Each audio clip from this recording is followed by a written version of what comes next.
Hello guys and welcome. In today's video I wanna talk about druids. Druid was one of my first character, my first class I ever played in World of Warcraft, and I have such a fond memories, especially when I played on Zandalar tribe. This was EU role-playing server and I made so many great memories, and even like 5 years after this it still feels like these were one of the best memories I had playing World of Warcraft. And this is actually WoW Classic, you know, like 5 years ago we have first iteration of World of Warcraft Classic experience, and I decided to roll on a druid on Zandalar tribe EU role-playing server.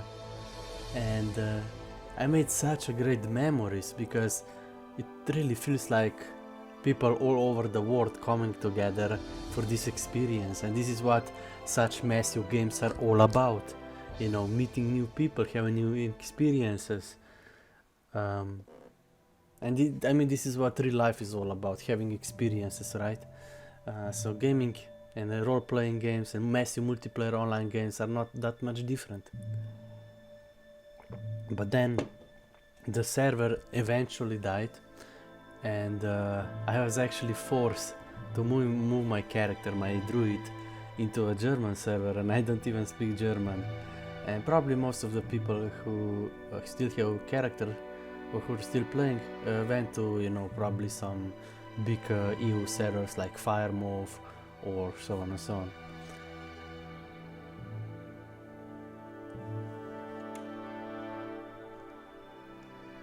In this video I wanna talk about druids. Like, druids is such a hybrid and diverse class.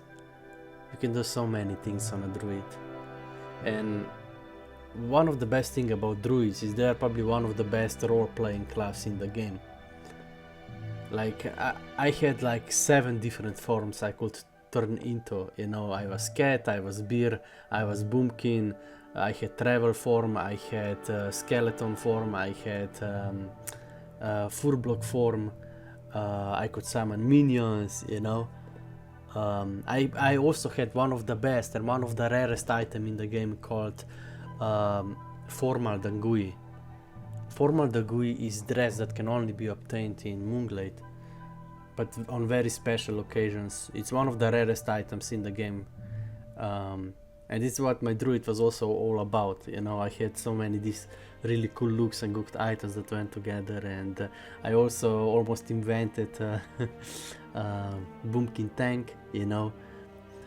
First you apply 2 heals over time, and you have two buffs, Mark of the Wild and Thorns, that gives bonus reflect damage, and then you apply 2 heals over time, you go into bear form for more HP, you charge, you apply demoralizing shout to reduce their attack power, you turn into boomkin form, you use bark for no pushback, and then you use hurricane for AoE, and to apply debuff hurricane, reduce their attack speed, so you can literally tank almost any number of mobs. You have thorns, you have hurricane, you also have star. If you play Cataclysm or Wrath of the Lich King, you also have the star spell, you know. So even though star spell has kinda a lot of cooldown now. And what also sucks is that they actually nerfed Thorns. Now Thorns only has like 20-second duration, which really sucks. But you know, it's still possible to tank as a boomkin or as an off tank as a boomkin tank, because you're not really doing the most damage, but you can apply armor shred with fairy fire, you can apply hurricane, attack speed reduction debuff, which is one of the best debuff in the game.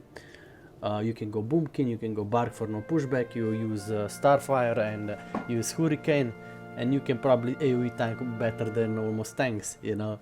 So the druid class itself brings so many different things, you know. They have good buffs, they have inner weight, they have battle res, they have fairy fire, they have hurricane, you know. All these things are really what makes druid so strong, right? But in my opinion, druid almost has too many abilities, like, man. And I think what really sucks about druids in the Cataclysm Classic is they actually kinda nerfed Thorns. You know, now Thorns only last 20 seconds, which really sucks in my opinion. I really prefer it before, when it was like 10 minutes. You could just apply to your tank and forgot about it, but now it's like, I don't know, man. But it's still very interesting class, you know. You can bring a lot of value. They probably won't really... I mean, if you wanna be at the top of DPS meter, you literally have to ignore your utility you have. And this is what makes your class strong. That's why, in my opinion, parses and DPS meter were never really a good indicator of how well someone does. Are you applying debuffs? What are you doing in the current situation to win battles, you know, how good you're doing, how good you are at adopting, you know, or what energy you bring to the guild, you know. There's so many factors here that a lot of people are missing, you know. People try to simplify things and such, which I understand because we lack time when we get older and such. But in my opinion, Cataclysm Classic is one of the most balanced form of World of Warcraft we ever had, and you don't really wanna bring the correct class. What you wanna bring is good player. Okay, this is what actually matters. Bring the player, not the class. You know, everybody can, you know, use correct DPS rotation and such. Not everybody can use consumables, right, and so on and so on. In my opinion, numbers are a good average, but they can also miss a lot, you know. You really have, every story has two sides to it, you know, that's what it is.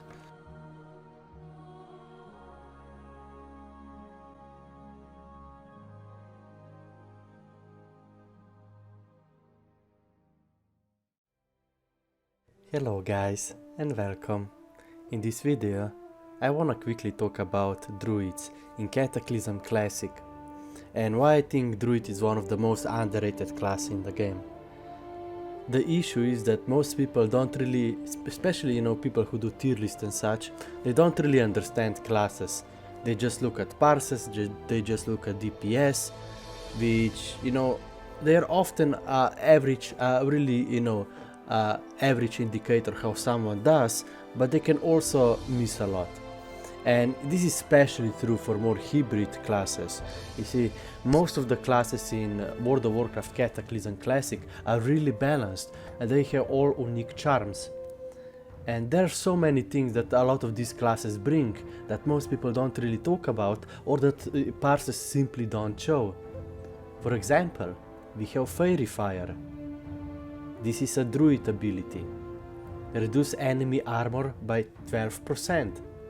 If you have any warriors or rogues in your party, and you have druid who constantly apply this debuff, it is insane, okay? This is what these classes are all about. Secondly, we have ability called Hurricane. Hurricane is not just an AoE ability, but it's also one of the best debuff in the whole game. Reduce enemy attack speed by 20%. This is probably the best debuff in the whole game, especially in any dungeons. If you have a druid in your party or in your raid who all he does is just apply Hurricane to the enemy mobs, your tank will almost never die, and your tank can tank like 2 times more the mobs than usual, because this is how powerful this debuff is. I know it says only 20%, reduce enemy attack speed by 20%, but this is actually huge, and this is probably one of the best debuff in the whole game. This debuff alone almost reduces enemy damage in dungeons by like 20, 30, 40%. Because most of the damage comes from basic attacks, right? From basic attacks, and when you reduce enemy attack speed, you increase their basic attack speed animation time, which is actually huge. That's why attack speed reduction was always one of the best debuff. Also in games like Smite, we had an item called Witchblade, reduce enemy attack speed by 20-30%. And this was not only good against hunters or AD carries, but also gods that animation cancel a lot, like Susano in jungle, right? Gods that combine basic attacks and abilities together, right? But when you reduce their attack speed, you basically increase their basic attack speed animation time, which is actually one of the best debuff in the whole game. And Hurricane is one of the easiest debuff you can apply.